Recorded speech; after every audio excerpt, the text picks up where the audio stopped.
Hi friends, welcome back. This is your Arul. என்னடா சொல்கிறேன், நம்ம வெண்பா குட்டி வில்லியா மாறிட்டாங்களா? ஆமாங்க, என்ன ஏதுன்னு ஃபுல்லாக சொல்கிறேன், வீடியோ ஸ்கிப் பண்ணாமல் பாருங்கள். ஆக்சுவலாக என்ன நடந்துச்சுன்னா, ஸ்கூலில் வந்துட்டு மீனு குட்டி இருக்காங்க இல்லையா, நம்ம வெண்பா குட்டியோட ஃப்ரெண்டு. அவங்க வந்துட்டு நீ இனிமேல் அனாத மாதிரி தான், மல்லியம்மா மட்டும் இருந்தால் தான் ஆகும். அதே உங்கள் ரஞ்சிதா சித்தி வந்து உங்கள் அப்பாவை கல்யாணம் பண்ணிவிட்டு அதுக்கப்புறம் உன்னை விட்டுருவாங்க, நீ அனாதையாகிடுவே, உன்னை யாரும் பார்த்துக்க மாட்டாங்க அப்படின்னு சொல்ல, இதெல்லாம் கேட்டு நம்ம வெண்பா குட்டி ஓரளவுக்கு டிப்ரெஷனுக்கு போகிறாங்க. ஏன்னா சின்ன பசங்கிட்ட நம்ம எந்த ஒரு விஷயத்த சொன்னாலையும் அது ரொம்ப ஆழ்ந்து யோசிப்பாங்க. அதாவது யோசிக்கிற பசங்களாக இருந்தால், சும்மா தின்னுபோட்ட தருதலியாக இருக்கிற பசங்களெல்லாம் நான் சொல்ல, யோசிக்கிற பசங்களாக இருந்தால் நல்லா ஆழ்ந்து கூர்ந்து கவனித்து யோசிப்பாங்க.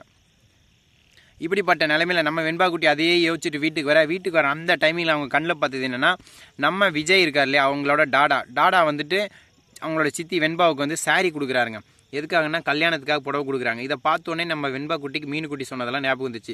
அப்போது அப்பா சித்தியை கல்யாணம் பண்ணிட்டா நம்மளை விட்டுருவாங்களா, நம்ம அவ்வளோதான் அனாதி ஆகிடுவோமா அப்படின்னு சொல்லி அப்படியே மண்டைக்குள்ளே ஒரு எப்படி சொல்கிறதுனா ஒரு தேவையில்லாத ஒரு விஷயம் அவங்கள போட்டு உறுத்திக்கிட்டே இருக்குங்க. அந்த டைமில் அவங்க ஃபேஸ் பார்க்கணுமே, நம்மளோட ஜோக்கரில் அந்த மாதிரி ரியாக்ஷனில் அப்படியே ஒரு வில்லத்தனமான சிரிப்பு வருதுங்க. அதை பார்த்த உடனே எனக்கு அப்படியே மைண்டு அப்படியே இதாகிடுச்சிங்க. அதுக்கப்புறம் என்ன பண்ணுறாங்கன்னா, ரூமில் போயிட்டு பேக்கெல்லாம் போட்டு கையில் ஒரு கத்தி எடுக்கிறாங்க, சிசர்.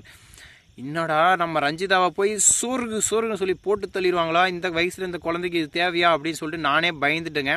ஒரு கட்டத்துக்கு மேலே ஐயோ என்னடான்ற மாதிரி எனக்கு ஆயிடுச்சு. ஆனால் அதுக்காக இல்லைங்க, அந்த பட்டு புடவை கட் பண்ணி பீஸ் பீஸாக வெட்டி போடணுன்ற அந்த வெறி ஆதங்கத்தோடு நம்ம வெண்பா குட்டி நல்ல முடிவு எடுத்திருக்காங்க. ஏன்னா மனுஷங்களை அதை காயப்படுத்துகிற மாதிரி ஒரு முடிவு எடுத்திருந்தால் அது தப்புங்க.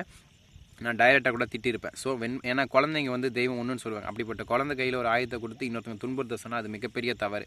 ஆனால் வெண்பா குட்டி அந்த தப்பை பண்ணல. அந்த துணியை தான் கட் பண்ணுறாங்க. அப்போ தான் நம்ம ரஞ்சிதா காண்டாவா கல்யாணம் நிற்கும் அப்படின்னு சீப்பை தொலைச்சி வச்சா கல்யாணம் எப்படா நிற்கும் அப்படின்ற மாதிரி ஒரு சின்ன குழந்தை ஐடியாவில் நம்ம வெண்பா குட்டி பண்ணிகிட்டு இருக்காங்க. அதுக்கப்புறம் நேராக நம்ம ரஞ்சித ரூமுக்கு போயிட்டு ரஞ்சிதை பார்க்காத நேரத்தில் சிசர் எடுத்து பஸ்குன்னு வெட்ட உடனே அந்த இடத்துக்கு நம்ம ரஞ்சிதை வந்துட்டாங்க. ஏய் வெண்பா என்னடி பண்ணுறா, கட் பண்ணுறேன் கண்ணு தெரியலையா சித்தி அப்படின்னு சொல்ல உடனே தெரியுதுடி, இதை ஏண்டி கட் பண்ணி தொலைஞ்ச, இதைய கல்யாண புடவை. கல்யாணமா? நான் டாடா மல்லியம்மா தான், நடுவில் நீ யார்?